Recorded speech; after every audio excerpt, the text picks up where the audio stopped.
ஓரளவுக்கு அறுதிட்டு சொல்றேன்.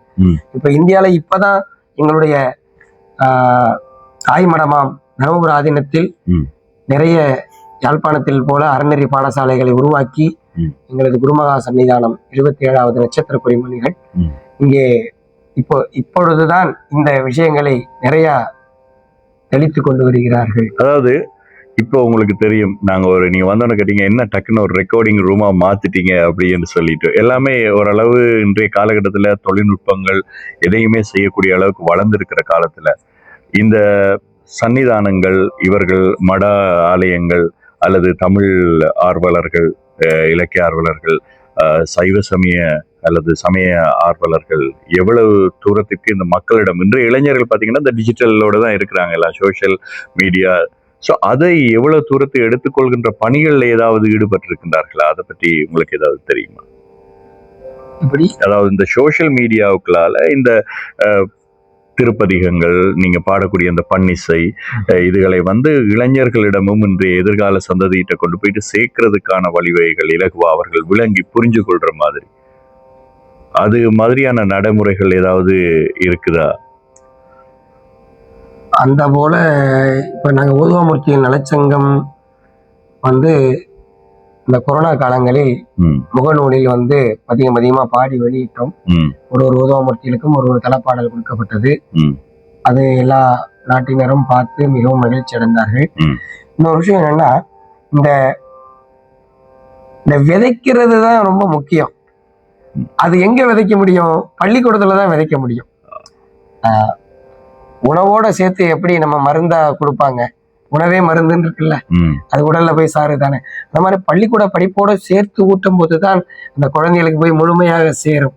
மற்றபடி இளைஞர்கள் இந்த போட ஈடுபாடு ஒரு வயது கடந்துட்டாங்க அப்படின்னா, ஒரு பருவநிலை கடந்து விட்டார்கள் என்றால் அவங்களுக்கு இந்த பன்னிசையில் ஈடுபாடு வராது. ஏன்னா ஆன்மீக வழி வாழ்வியலே கடை வரைக்கும் கொண்டு போகும். மற்றபடி பக்தி நெறி இல்லாத வாழ்வியல் நல்ல நெறிக்கு கொண்டு போகாது. இது ஆண்டோர்கள் வாக்கு. ஆகையாலே இந்த விடயங்களை இப்ப ஒரு வீடியோ வந்துச்சு பன்னிசை அப்படின்னா அவங்க ஸ்கிரிப்ட் பண்ணிட்டு அடுத்த வீடியோக்கு போயிடுவாங்க. அவங்களுக்கு என்ன விருப்பம் என்னமோ அதை தான் பார்ப்பாங்க. அப்ப ஒரு வயதுக்கு மேல உள்ளவங்க, ஒரு 50-60 வயசு உள்ளவர்கள் தான் அந்த மாதிரி பன்னிசைகளை, ராகங்கள், தாளங்கள் எல்லாத்தையும் பார்த்து விருப்பப்பட்டு பாட்டு கேட்பாங்க. மற்றபடி இந்த இளைஞர்கள், சிறார்கள் அதை விருப்பப்பட மாட்டார்கள். அவர்களுக்கு எப்படி ஊட்ட வேண்டும் என்றால் பள்ளிக்கூடத்தில் ஊட்டினால்தான் அது முழுமையாக போய் சேரும். அவருடைய விளைப்பயன்களை நிச்சயமாக களையலாம். நல்ல ஒரு விஷயம். இப்ப நான் உங்களோட ஒரு பேசுற நேரம் நான் ஏதோ கேட்டேன். அதுக்கு நீங்க என்ன சொன்னீங்கன்னா, இந்த சமய குறவர்கள்ல இந்த அப்பர், சுந்தரர், நாவுக்கரசர் இவர்கள் எல்லாம் இறைவனுடைய ஒரு அவதாரம் அப்படி என்ற ஒரு விஷயத்த நீங்க சொன்னீங்க. எனக்கு அதுல குறிப்பா ஒரு விஷயத்த சொன்னீங்க, ராவணனுடைய காலத்திலே வாழ்ந்த ஒரு மகாரிஷி தான் திருநாவுக்கரசராக வந்தார் அப்படிங்கிற ஒரு விஷயத்த நீங்க எங்கிட்ட பகிர்ந்து கொண்டீங்க. அதை பற்றி கொஞ்சம் விளக்கமா சொல்ல முடியுமா? அதாவது ஒருத்தருக்கு நம்ம உதவி பண்றோம் அப்படின்னா அவங்க கேட்டா செய்யணும். கேட்காம செஞ்சோம்னா அதுக்கும் நம்மளுக்கு வினை உண்டு என்பது நிச்சயம். ராவணன் ஆணவமலம் கூடி நாம் தான் பெரியவன், நான் தான் பெரியவன் என்று வானுலகத்தில் இருமாப்படைந்து நடந்து உடன்று திரிகிறார். ராவணன் செல்லும் பொழுது கைலாயமலை நிற்கிறது. கைலாயமலையை தூக்கி ஓரமாக வைத்துவிட்டு கடக்கலாம் என்று முயலும் பொழுது கைலையை அப்படி பெயர்த்து எடுக்கும் பொழுது மலை மெதுவாக அப்படி அசைகிறது. அம்பிகை இறைவனை தழுவி கட்டி அணைக்கிறார். அப்பொழுது இறைவன் சிந்தித்து பெருவிரலை மட்டும் அப்படி மெதுவா அப்படி பெருவிரல் கட்டை விரலை மட்டும் அமர்க்கிறார். அதில் ராவணன் பல காலங்களாக மாட்டிக்கொண்டு சிக்கி தவித்துக் கொண்டிருக்கிறார். அந்த தருணத்தில் வெளியிலே வர முடியல, அவனால அந்த ராவணனால வெளியில வர முடியல. அந்த கட்டை விரலில் மாட்டிக்கொண்டு ஆணவமலத்தை அழிப்பதற்காக இறைவன் செய்யக்கூடிய அந்த நிகழ்வு பல காலங்களா யாராவது காப்பாற்ற மாட்டாங்களா, இப்படி மாட்டிட்டமே பெருமானே அப்படின்னு நினைச்சிட்டு தன்னை உணராம இருக்கிறார். அப்ப வாகீச முனிவர் அந்த வழியாக வரும் பொழுது, ஆகா, ராவணன் இப்படி துன்புற்றிருக்கிறானே, ராவணா இறைவனை பன்னிசைத்து பாடு, இறைவன் இசையால் வசமாவார் என்று அறிவுறுத்தி செல்கிறார். இறைவன் மயங்கும்படி ராவணன். அப்ப ஸ்ருதி மீட்டனும் வழியில எப்படி பாட முடியும்? சரியான வழி, நோவு இருக்கு உடம்புல, அந்த நேரத்துல பாடணும். எப்படி பாடணும்? ஸ்ருதி வேணும். தன் தலையை கொய்து தன் ஒரு கையை பிய்த்து நரம்பை எடுத்து, தன்னுடைய கை நரம்பை எடுத்து அதில் சுதி மீட்டி, ராவணன் தானே சக்தி தவ வலிமை, பெரிய சிவபக்தன் அவன் நந்தவனத்தில் சென்று சிவார்ப்பணம் அப்படி என்று சொல்வார். அந்த பூக்கள் எல்லாம் மாலை மாலையாக இறைவன் திருச்சடையில் விழுகும். அப்படி சிவபூஜை செய்தாலும் ஆணவ மலத்தை அழிக்க அவனால் முடியவில்லை. அதற்கான தருணம் தான் இது. அப்படி பன்னிசைத்து பாடும்போது இறைவன் தன்னை மறந்த நிலையில் கால் விரலை எடுக்கிறார். அவன் சாப விமோசனம் அடைந்தான். இறைவனிடம் மன்னிப்பு கேட்டு அவனுடைய வாழ்வியலை நடத்துகிறார். அதை சுவாமி சொல்றார், நரம்பெழு கைகள் பிடித்து நங்கை நடுங்க மலையை உரங்கள் எல்லாம் கொண்டு எடுத்தான், உண்பதும் ஒன்றும் வளர வரங்கள் கொடுத்தருள் செய்வான், வளர்கொழில் வீரட்டம் சூழ்ந்து நிரம்பு கெடில புனலும் உடையார் ஒருவர் தவறுநாம் அஞ்சுவது யாதொன்றும் இல்லை, அஞ்ச வருவதும் இல்லை என்று நாவுக்கரசு பெருமான் சுண்ணவன் சந்தன சாந்தம் என்ற பதிகத்தில் பாடி அருளுகிறார். ஆகையாலே இறைவன் வாகீச பெருமானை அழைத்து, நீ ராவணனுக்கு உதவி செய்தாய் அல்லவா, பூலோகத்தில் நிறைய ஆன்மாக்கள் இப்படி பக்குவப்படாமல் திரிகிறது, நீர் சென்று அங்கே அத்தனை ஆன்மாக்களையும் கடைத்தேற போய் பாடி வாழ்வியனை உணர்வாயாக என்று அங்கிருந்து வாகீச பெருமானை அனுப்புகிறார். திருமுனைப்பாடி நாட்டில் திருவாமூரில் நாவுக்கரசு பெருமான் அவதாரம் செய்கிறார். அப்புறம் வாழ்வியலே வாகீசர் தான் இங்கே வாகீச முனிவர் தான் திருநாவுக்கரசர் அவதாரமாக வரக்கூடிய ஒரு சந்தர்ப்பம். இது ஒரு கேள்விப்படாத ஒரு விஷயமா எனக்கு இருந்துச்சு. நீங்க சொன்னோன்னு பெரிய பெரிய சான்றோர்களுக்கு தெரிஞ்சிருக்கலாம். நான் என்று கேட்கக்கூடிய ஒரு மகிழ்ச்சியா இருந்தது.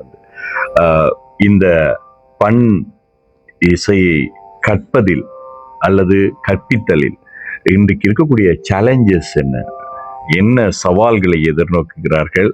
இதை கற்றுவிட்டு அவர்கள் இதற்கு என்ன, அதாவது நம்முடைய உலகம் பார்த்து கொண்டிருப்பவர்கள் இதற்கு ஏதாவது தங்களால் முடிந்தால் ஏதாவது செய்ய முடியுமா அப்படி என்பதற்காகத்தான் இந்த கேள்வி.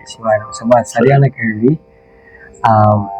அதாவது வேத பாடசாலைகள் எப்படி தர்மபுர ஆதீனம், மயிலாடுதுறை சிவாகம பாடசாலை, பெங்களூர் பாடசாலை, திருப்பரங்குன்றம் பாடசாலை, காஞ்சிபுரம் பாடசாலை, இப்படி பல ஊர்களில் வேத பாடசாலைகள் உள்ளது. திருமுறை தேவாரத்துக்கு பாடசாலை, ஆதி பாடசாலை எது என்றால் தர்மபுர ஆதீனம்தான். பிறகு சிதம்பரம் செட்டியார் பாடசாலை, முதலியார் பாடசாலை, இப்படி எல்லாம் இருந்தது. அவர்கள் எல்லாம் கட்டி காத்தார்கள் திருமுறைகளை அந்த காலத்தில். இப்ப எதுக்கு சொல்ல வரேன் அப்படின்னா, இந்த குழந்தைகளை பக்குவமான வயதிலே கொண்டு போய் சேர்த்தால்தான் இந்த பன்னிசை அவர்களுக்கு உள்ளே நுழையும். ஒரு வயதிற்கு மேல் எப்படி பெண் குழந்தை பூ பெய்கிறாளோ அதே போல ஒரு ஆண்மகன் பூ எய்துவதற்கு முன்பு கொண்டு போய் சேர்க்க வேண்டும். அப்பொழுதுதான் அவனுக்கு அந்த ஞானத்தை ஊட்ட முடியும். உலகியல் தெரிந்து விட்டது என்றால் அவனுக்கு பன்னிசையும் சங்கீதமும் தாளங்களும் பதங்களும் உள்ளே நுழையாது. ஏனென்றால் சிந்தனை நிந்தன காக்கி நாய் நீந்தன் திரு பாத பொது காக்கி என்று மணிவாசகர் அருளிய வண்ணம் அங்கே அந்த குழந்தைக்கு நாம் அதான் தாய போல பிள்ளை நூலை போல சேலை அப்படின்னு சொல்லுவாங்கல்ல, அதே போல அந்த குருநாதர் குருகுல கல்வியா இருந்து படித்தால் மட்டுமே பன்னிசை முழுமையாக உணர முடியும். ஓதுவாமூர்த்தி ஆகக்கூடிய பக்குவம் அந்த பாடசாலையில் பயின்றால் மட்டும்தான் அந்த ஆன்மாவுக்கு அது முழுமையாக சென்று அடையும். ஏனென்றால் நித்தம் எழுந்தருளி 5 மணிக்கு எந்திரிச்சு காலையில பல் துளக்கி மூஞ்சி அலம்பி திருநீரிட்டு அகார சாதகம் செய்து பின்பு பழம்பதியங்களை படித்து, பழம்பதியம் என்றால் இத்தனை நாள் என்ன படிச்சு வச்சிருக்கோமோ, எப்படி பழைய சோறுன்னு சொல்றோம், நேற்று அதை ஞாபகம் கூர்ந்து தினம் 5 பதிகம் ரிவிஷன் பண்ணிக்கிட்டே இருக்கணும். அப்படிங்க பாடசாலையில் முறை நவபுராதீனத்தில். அதான் பழம்பதிகம். காலையில அந்த சரளி வரிசை அகார சாதகம் பண்ணி பழம்பதிகம் பாடிட்டு குளிச்சு அனுஷ்டானம் செய்து தர்மபுராதீனம் சென்று சிவபுராணம் சொல்லிக்கொண்டே சென்று வழிபாடாற்றி திருப்பி மீண்டும் வந்து விநாயகர அகவல் சொல்லி பிறகுதான் காலை உணவு. காலை உணவு என்ன, அவ்வளவு நேரம் பாடி இருக்கிறதுக்கும் சரியான பசியா இருக்கும். பழைய சோறு வத்த குழம்பு, இதுதான் பழம்பதிகம், பழைய சோறு, இதுதான் காலை உணவு. இப்போ உடம்பு ஹீட் ஆயிரும். 1 மணி நேரம் பாடினோன்னே இந்த பழைய சோறை சாப்பிட்டோன்னே அது சமநிலைக்கு வரும். பிறகு 10 மணி அளவில் பாடம் தொடரும். 1 மணி அளவில் பாடமுறையை விட்டு மதிய உணவுக்கு செல்லும்.